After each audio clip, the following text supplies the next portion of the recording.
I've worked with over 2,000 senior executives, helping them really understand what their leadership purpose is. The challenge is to be able to figure out how do you take these words together to help them make any sense.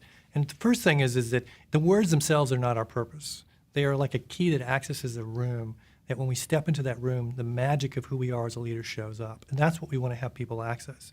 There are three places we find that these things will tend to reside in our lives. One is from early childhood when we were a young boy or young girl, and the things we most love doing. And that passion and that curiosity is something that once we tap into it, it shows us that part of ourselves and the magic. The other place is areas where we've been challenged in our lives and the common themes that come out through that. And then the third area is a deep passion that we have that's been with us most of our life that we probably still have. And then when we look and step into it, there's a metaphor there that is just so crystal clear for us.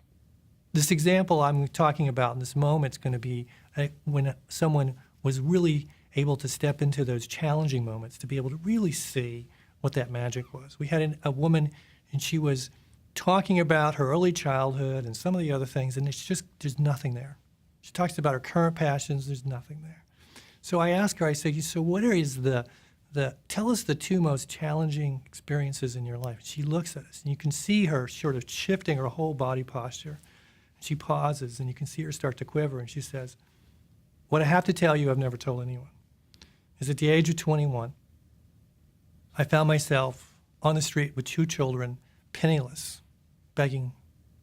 I was a young bride, had married a famous athlete who then turned out to be a drug addict. And in the end, we were completely bankrupt. I had no family. I was living in a country. I knew no one. And I had to make my way out. And I was able to, with tenacity, be able to just do whatever I had to get out of that situation. And the whole room just steps back and goes, okay. She says, but then there's more.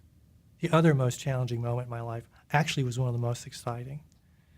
She talked about having to close a flagship store in 2008 in Asia. And nobody else wanted to do it, and she ran toward it. And she did it, and she had the best time. She was so excited about what she was up to. Couldn't figure out why. She was able to get a job for everyone who was working in that location before she was the last one to close the door. When she closed the door, she knows she'd done really a great job.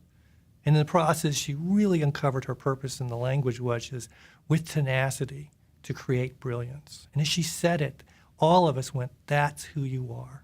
That is truly who you are. So the question for you is what are those two challenging moments that have really tested you, but also show you that mastery and that magic of who you are? And in that may be some words that'll help you figure out what your purpose is.